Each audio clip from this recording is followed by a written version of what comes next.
Let's do a base analysis for this war.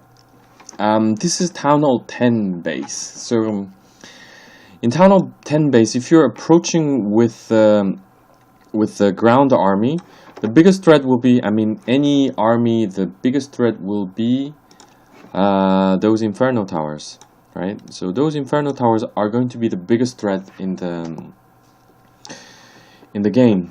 And how you would deal with it is to bring witches or golem. If it's a single Inferno Tower, golem is not going to be too effective.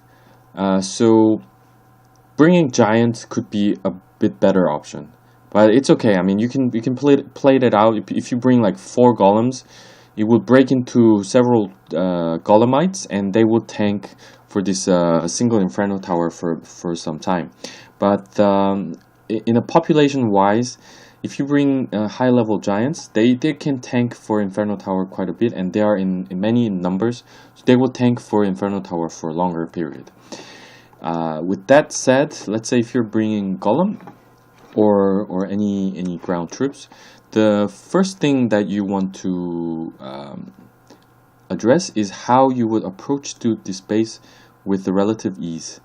So if you put a jump spell around this location, it will make place much easier to access, because you just have to break into this compartment and then it can just funnel in. I think you can probably do that here as well, so that you just break into this one compartment and then they can just jump into the core. So these are some things to look into when you plan for a ground army attack.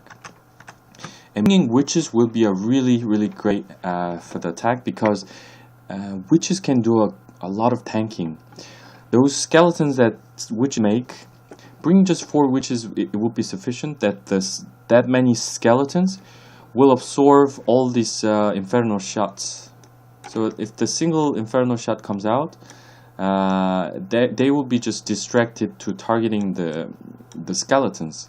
So that will be a really good ways to deal with the Inferno Towers. So witches are pretty good thing. Now how you would approach to this base with the golem is that keep 1 golem in your hand if you're bringing 4 golems. I will explain that later. So let's say you have deployed a golem in these 3 locations like that, and then deploy witches for each outer structures. Deploy wizard, sorry, so that these structures will be taken out, right? And then the funnel will be created. So wall breaking in this compartment, wall breaking into this compartment. As the golems goes in, funnel in the witches. So deploy witches here, so that those gets in. I think 4 witches would be enough to be pretty efficient. And then deploy king and queen here, so that it goes inside as well. To take out the clan castle troops, there are 2 ways. You can either take them out before the battle, or you can bring the lightning spell so that you can deploy the lightning spell during the battle. This is entirely up to you how you would deal with it. And yeah, this is how I would approach. And put a jump spell around here. Maybe could be necessary to maybe freeze this amount of area in some cases, or this amount of area. So that could be something to consider. Or if you're just rushing, just bring rage spell so that you can take out this town hall relatively quickly. Alright, so let's move on to the base number 4. So this is Town Hall 9. When you see this type of base, first thing you should think is a Hog Rider attack. The reason for that is because this base, as soon as the Hog Riders enters inside the base, there's no space for the giant bombs, and which means Hog Rider will just survive this attack. Only typical giant bomb spot will be here, because if the Hog Rider jumps in, it will definitely go past through this space. So if the double giant bomb is located here, Hog Riders will die. So this will be the threat, but this is very easy to take out. You just take out this defense using balloons. Like you can just deploy 2 balloons here, and this will be just taken out, and then there will be no double giant bomb threats. No longer there will be a double giant bomb threat in this base. Can this be a double giant bomb? No, this is 3x2, so it cannot be. Yeah. So as to there is no double giant bomb, you can just deploy Hog Riders from this location, and then heal spell, and heal spell, something like that. This is how I would approach with Hog Riders. But one thing to remember is that the double giant bomb is also one of the threats for the Hog Riders, but also this queen will be biggest threat as well. So how can you take out the queen is to approach. So when you look at the queen range, it will be something like that, right?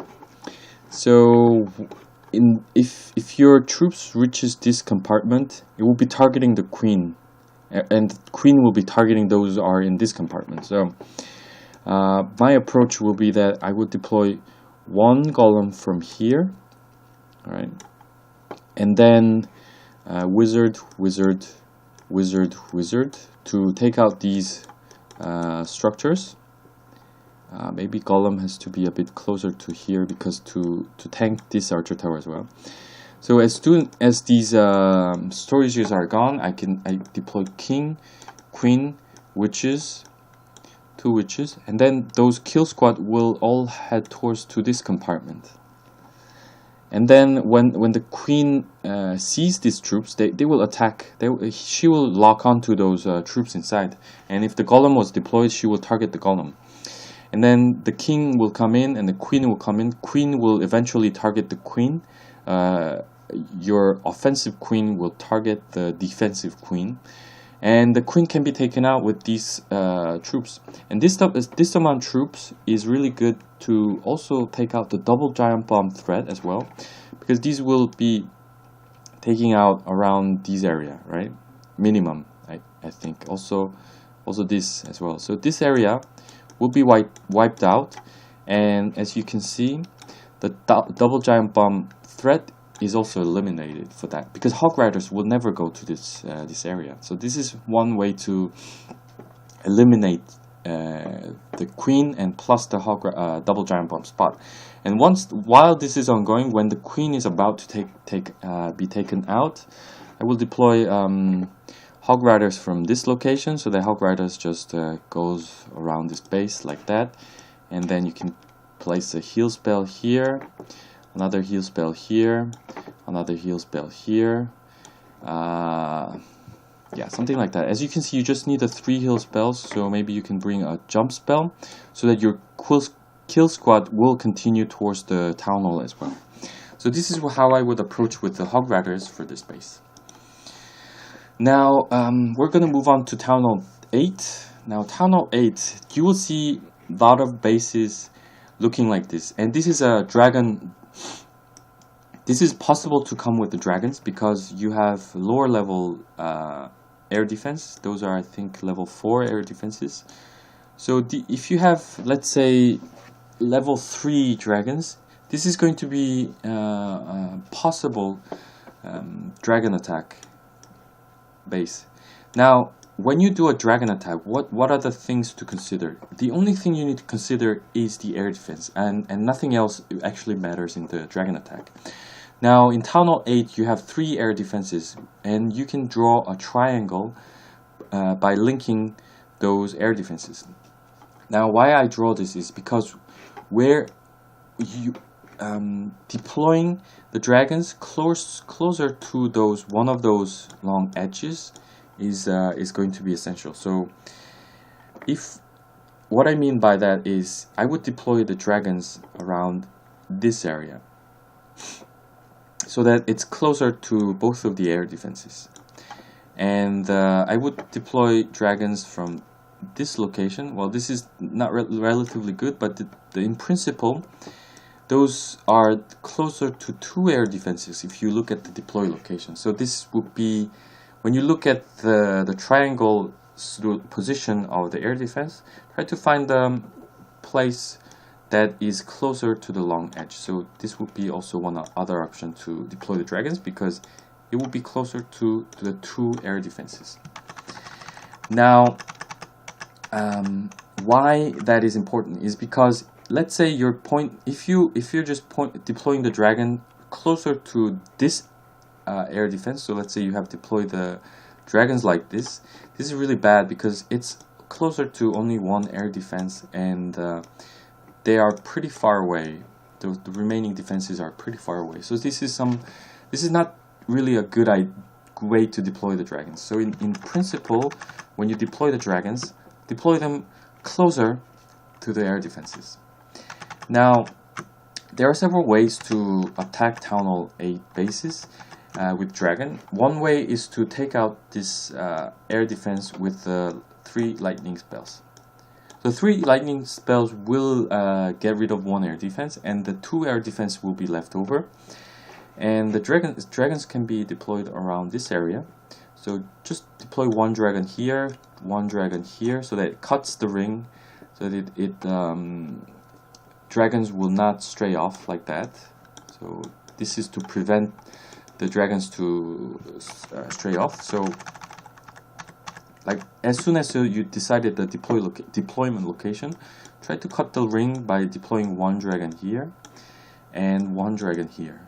In that way, these 2 structures will be taken out, and then the dragon will go towards the core because the ring is cut it out. Now, once the dragons are here, they will go head towards to this location, something like that. And bringing balloons will be a really nice option, because sometimes dragons might not go to the air defense, and that could be deadly for this attack. So if you deploy balloons from here, let's say 4 balloons, they will go to the wizard tower and then go to the air defense. And then another balloons around this area, so that it goes to the archer tower, mortar, and then air defense, something like that. So this is kind of a backup plan. If the dragons doesn't go to this area, this would be a backup plan for you to go ahead and increase the chance of getting 3 stars. Because as soon as you take out all the air defenses in the base, dragons will be really easy to wipe the base out. Alright, so let's move on to the next base. Now, this base is really important, a really good example how you can get rid of 2 air defenses before deploying the dragons. So how you do that is, this air defense is pretty much exposed. So if you bring like a clan castle balloons and then deploy them here, let's say 4, is it 5? Yeah, 5 balloons are deployed here, and then they will go directly to the air defense, and then they will take out 1 air defense. And then next thing will be that bring 3 lightning spells and then take out this air defense as well. So now you are dealing with a base that has only 1 air defense. Now at this point, if you just deploy dragons closer to the air defense like that, this is gonna be very easy 3-star. So this is somehow how you would identify the threats for your attack, and then and how you would figure out how to eliminate those threats. Now let's move on to base number 15. Town Hall 7. I'm going to continue to talk about how you would use dragons to attack this base. Is that in Town Hall 7 you have 2 air defenses. So 1 here and 1 here, right? And you can see the air sweeper is pointing to this direction.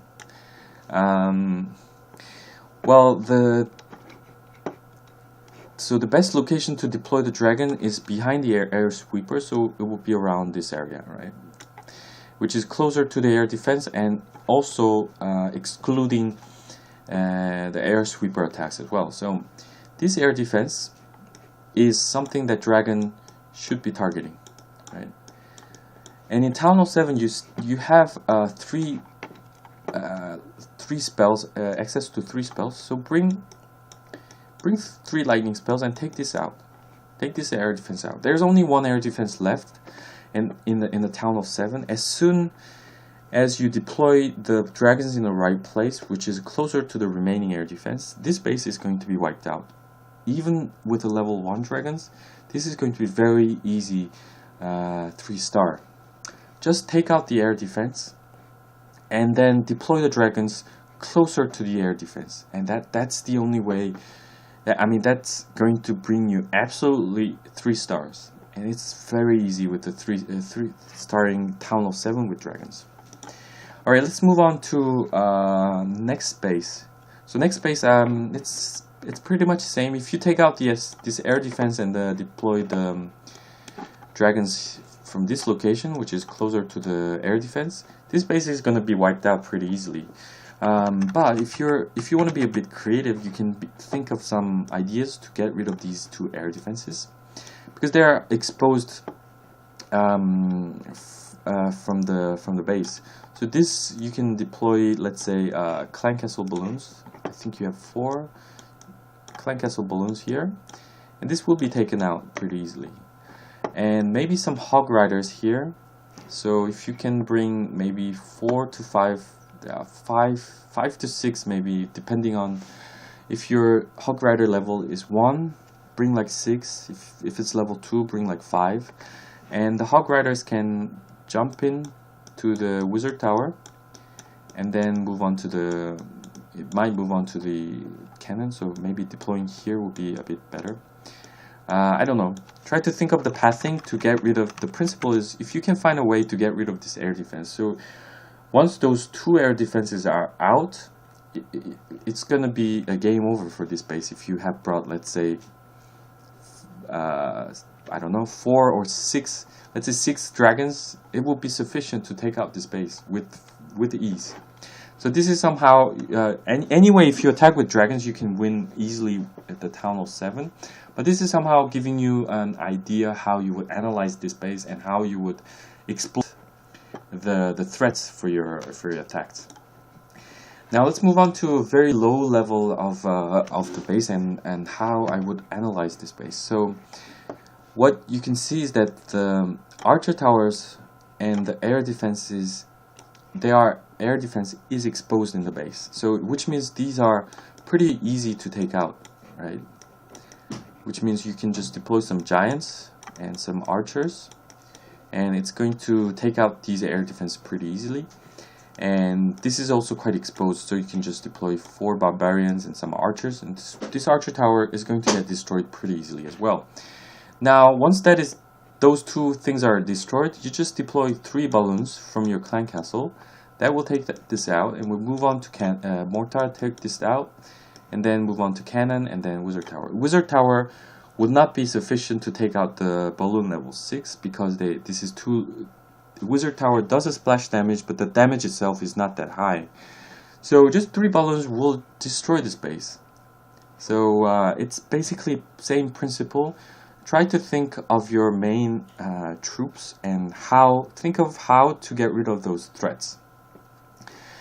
I hope this gives you a little bit of idea how you can analyze your base, your enemy base, and I hope this helps you to build up your attacks.